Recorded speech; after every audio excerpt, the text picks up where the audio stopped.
Je viens vous conter cette histoire, vous verrez, elle est curieuse. Je tente de déposer plainte à la gendarmerie suite à une série d'agressions sur 2 ans. Écoutez comment les gendarmes refusent de prendre ma plainte. Bon, cette histoire débute le 14 mars 2018, où je suis menacé devant témoins. Les gendarmes informés ne questionneront jamais le témoin. 2 autres personnes éloignées ont assisté à cette scène et se sont fait connaître. Les gendarmes n'en tiendront jamais compte. Je fus ensuite assommé sur la route le 11 mai 2018, le 15 mai 2018 également, par une personne de 30 ans, mon cadet. Puis poursuivi en pleine campagne par une personne armée, le 9 juin 2018. Pendant 26 mois, je vais tenter de déposer plainte pour cette tentative de meurtre. La gendarmerie ne prendra jamais ma plainte. Suite à un courrier fait au procureur, les gendarmes contraints et forcés doivent s'exécuter. Alors leur phrase c'est « Nous avons reçu instruction du procureur de la République ». Évidemment, les gendarmes ne reçoivent pas d'ordre, mais des instructions. D'ailleurs, la seule initiative qu'on leur laisse, c'est d'attendre les instructions. Mécontents, les gendarmes cherchent à étouffer l'affaire. Pire, faire de moi un coupable. C'est pour cela que je vais rendre cette affaire publique. Je ferai plusieurs vidéos pour démontrer toute la complaisance de la gendarmerie envers la commanditaire de ces actions. Quand je dis complaisance, je suis très complaisant avec les gendarmes. Ces derniers jours, un de ces hommes de main a donné des coups de volant dans ma direction et je tente de déposer plainte. Écoutez, cet essai de dépôt de plainte va durer plus d'1 heure. J'ai évidemment dû couper, mais vous allez voir, c'est très très spectaculaire. Oui, bonjour, je voudrais déposer plainte s'il vous plaît. Oui, je vous en. Oui, merci. Monsieur, bonjour. Monsieur Peignet, bonjour. Dites-moi tout. Voilà, donc j'ai promené mon chien sur le communal, j'étais au niveau de la rue des Charrières, et Mesco est sorti, et comme à son habitude, il a donné un coup de volant à ma direction. C'est pas la première fois, j'ai été agressé par ce monsieur, menacé, j'ai continué à promener mon chien en remontant la rue des Breuils, jusqu'à la maison abandonnée qui se trouve à côté de l'école. Oui. Arrivé à ma hauteur, il va donner un coup de volant de nouveau à ma direction, c'est-à-dire carrément, moi je suis à droite, lui, il a quasiment traversé la route. D'accord, voilà. Et vous avez fait quoi? Ah moi j'ai pas bougé, moi je bouge pas. Donc en fait, vous avez fait l'écart pour éviter ce véhicule. Non monsieur, parce que... Donc en fait, il vous a pas... Non, mais on va quand même le signaler, s'il vous plaît. Ah ben, étant donné, vous me dites... Non monsieur, non. Écoutez-moi. Nous sommes dans un cadre de tentative de meurtre. Laissez-moi parler, monsieur. Oui, allez-y. Je vous explique. Je vous ai posé des questions. Vous m'avez expliqué quelle était votre demande. Je vous ai posé des questions. Vous me dites qu'il y a un monsieur, qu'on ne nommera pas le nom pour le moment. Si. Non, mais que pour le moment, que je ne nommerai pas le nom, laissez-moi finir. Vous me dites qu'il y a un véhicule qui était sur la route, qui est venu dans la rue des Venues des Breuils, oui. donc qui est rentré vraisemblablement vers chez lui, et qui aurait donné un coup de volant en votre direction. Pour la 2e fois. Écoutez-moi, je vous ai laissé finir, vous me laissez parler. D'accord. Qui aurait donné un coup de volant en votre direction, mais pour lequel vous ne bougiez absolument pas. Non. Vous n'avez pas fait d'écart, vous n'avez pas voulu, vous n'avez pas évité. Écoutez, laissez-moi parler. Je discute avec vous. Je vous pose des questions. Là, actuellement, vous n'avez pas fait d'écart pour lequel on aurait pu penser qu'il avait... Je ne pouvais pas.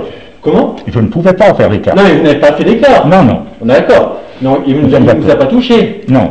On est d'accord. Donc, qu'est-ce qui vous permet de dire que ce monsieur a voulu vous renverser, puisque récemment, vous n'avez pas fait d'écart, vous n'avez pas bougé, et il était sur la route. D'accord. Parce que l'avenue des Breuils, que je sache bien, que je me rappelle bien, à Champs, l'avenue des Breuils, il n'y a pas de trottoir. Non, il n'y en a pas. D'accord, c'est une route. Oui, on est bien d'accord. Donc, lui, il est sur la route, il est sur une chaussée sur laquelle on roule avec un véhicule. D'accord. Et il rentre chez lui avec son véhicule. Il est sur la chaussée, il est en droit de rouler, il n'est pas monté sur un trottoir, il va pas. Et vous ne faites pas d'écart. Donc qu'est-ce qui me permet de dire qu'il a voulu vous percuter? Voilà, c'est ce que j'ai tenté de vous expliquer. Expliquez-moi, qu'est-ce qui me permet de dire ça? Nous sommes dans un contexte où il y a une enquête de tentative de meurtre. Oui, mais là, elle est en cours. Ça, c'est en cours. Donc, un contexte particulier où les menaces doivent être prises en compte, quelles qu'ils soient. Donc, ça en fait partie. Nous sommes dans...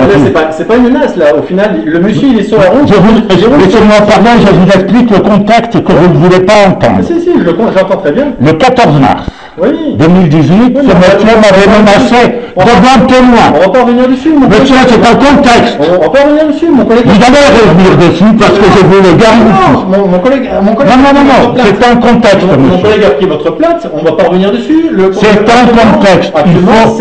Alors, une plainte. Il y a eu cette...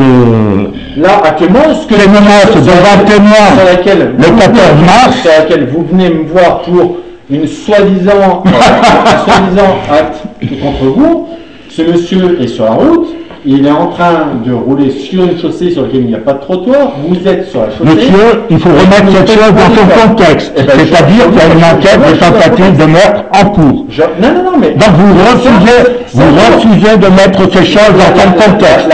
Vous refusez de remettre les choses dans son contexte. La plainte, monsieur, elle a été prise. Non, elle n'a pas été prise. Elle n'est pas encore prise. Si, elle a été prise par mon collègue. Ça m'a rien. Elle a été prise par mon collègue pour celle de 2018. Il faut rendre... Elle est en cours. Je parle de la plainte que je vais déposer aujourd'hui. Dès le départ, il n'y a pas de plainte. Je la dépose.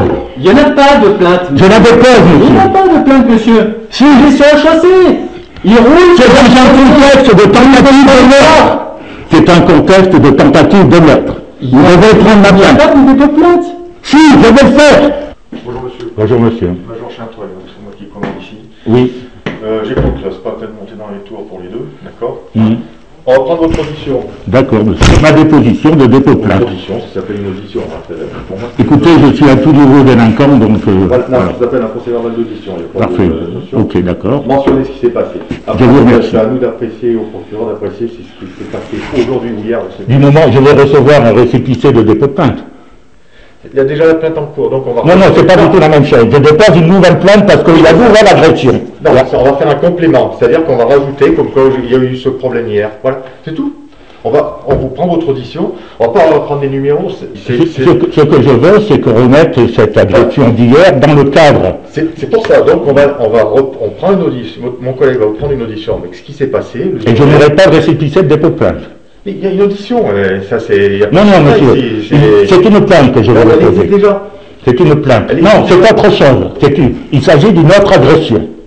Il s'agit d'une autre agression qu'on veut remettre dans le contexte. Qui sommes maîtres de savoir ce qu'il y a à faire, d'accord? Monsieur, je suis libre de déposer plainte. C'est ce que je vous dis depuis tout à l'heure. On va vous prendre une audition dans le cadre de la même procédure. Non, je ne veux pas que ce soit dans le cadre de la même procédure. Ça, c'est pas à vous de juger ça d'ailleurs. Votre plainte va être prise, mais elle sera jointe, elle va se compléter, comme c'est vous-même qui en avez parlé, vu qu'il faut prendre dans le... Et je ne veux pas de on va faire A, B, C plus D. Non, monsieur, c'est la même personne. Monsieur le Major, c'est la même personne. Je vous rappellerai simplement que ce cinéma a été déjà fait pendant 30 mois, alors que je voulais déposer plainte pour cette tentative de meurtre que vous n'avez pas acceptée. Ce qui a fait de votre gendarmerie quand même une responsabilité certaine. Et c'est pour ça que maintenant la quête est en cours. La quête est en cours parce que j'ai écrit au procureur de la République. C'est ce que je vous dis. Donc monsieur... On va vous prendre votre audition. Non, je vais déposer plainte officielle de mise en plainte. Vous mettrez, je dépose plainte pour ces faits si vous voulez, mais c'est dans l'audition. C'est une audition, ça s'appelle. Vous allez me mettre le dépôt de plainte. Vous me donnerez. Ça, mais c'est... Mais si vous voulez un dépôt de plainte, on vous demande, mais après, la plainte ne soumet pas. Ça va être l'audition pour ce qui s'est passé hier. Vous avez expliqué, voilà, vous avez le sentiment qu'il vous a encore intimidé, voilà, puis voilà. C'est tout. C'est tout. Non, c'est tout, mais c'est tout, mais je ne veux pas le mettre sous le bureau, allez, au revoir monsieur. Non, ça sera le complément pour l'information du parquet, puis c'est tout, qu'est-ce que je vous dis. Bon. Ça me paraît bizarre. Non, c'est pas bizarre. Enfin, ça, de toute façon, j'en prendrai note avec mon avocate, voir si c'est réglementaire ou pas réglementaire. Voilà, pas de souci. Attendez, vous n'avez pas fait d'écart. Non, je n'ai pas fait d'écart. Donc je vais le marquer. Oui, mais que pour des raisons de santé. D'accord. C'est juste que je vais marquer. Pour des raisons de santé, monsieur, j'insiste. pour des raisons de santé. Parce que j'ai de l'artérite et je ne peux pas faire des bons. Non mais si vous voulez... si vous voulez, vous pouvez marquer... Écoutez-moi monsieur, oui. Écoutez-moi. La voiture, elle ne nous a pas fait faire d'écart. Non, parce que je ne pouvais pas. Vous m'avez entendu. Mais tant même que vous ne pouviez pas faire d'écart, elle ne nous a pas percuté. Non, la voiture ne m'a pas percuté, donc, monsieur. Du coup, elle ne nous a pas... Écoutez-moi, monsieur. Donc, malgré tout, malgré que vous aviez l'arthrite et vous... Artérite. Artérite, si vous voulez.